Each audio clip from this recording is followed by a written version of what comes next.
Transmutation of emotion. Do you find that sometimes you feel down? Perhaps it feels or seems like feeling down is your default feeling. I'm not saying that sad is natural. It's not. The natural state of the mind and body is calm. You should be able to sit quietly and feel good. When you feel sad, angry, or jealous, it is so easy to just linger in it. It's easy to stay that way. Your ego has a field day confirming for you why you should be angry or sad. This default negative feeling can become part of your identity. Okay, I am not referring to depression here. This can be caused by chemical imbalances in your brain. As Jim Carrey said, and I quote, "I believe depression is legitimate, but I also believe that if you don't exercise, eat nutritious foods, get sunlight, get enough sleep, consume positive material, and surround yourself with support, then you aren't giving yourself a fighting chance." This basically is saying that all of these things that we have control over can lead to issues that are comorbid with depression.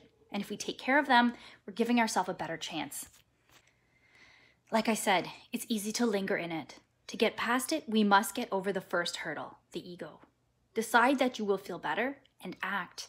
Do something now. It's okay to feel sad once in a while due to a loss or a failure of some sort. It adds more contrast to good or happy times. It allows you to feel even better when you do feel good. And feeling good is great, but too much can also lead to narcissism or overinflated confidence. Anything in excess can become a problem. There are so many reasons you may not feel happy. Maybe your self-esteem is in need of a boost. Maybe the world just seems a little shaky right now. Maybe you don't know what the future holds. But let me reassure you, no one knows what will happen tomorrow.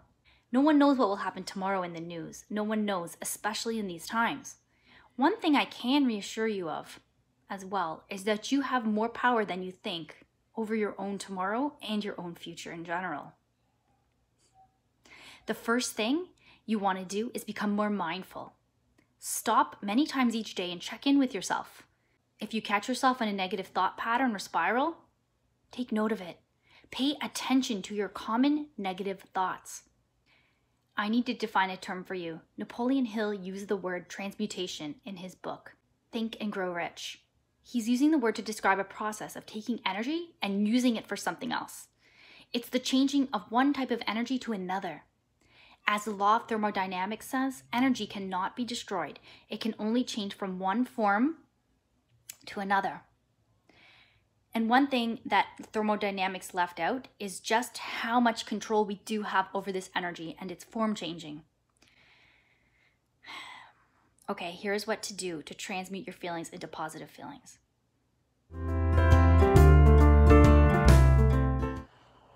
When you experience any negative or perceived negative emotion, there's always a way to use it in your own advantage or your own benefit. And there's also a way to transmute it or change it into something more positive. And I'm going to go through in part 2. I list 5 different negative emotions and how to transmute, the exact steps to follow. Final disclaimer, you may need to really sort through some of these emotions if they are reoccurring. And remember, there are no bad emotions, but there are positive or functional ways and negative or dysfunctional ways to handle them. This video deals with using the energy to work in your favor. There's another video I wanted to mention by the Gem Goddess about working through emotions with your shadow self in doing something called shadow work. Thank you so much for watching this video. Please send some love by clicking that like button and subscribe. You will love what's coming. I love you all. Have a lovely and blessed day and be positive. Mwah! Say bye.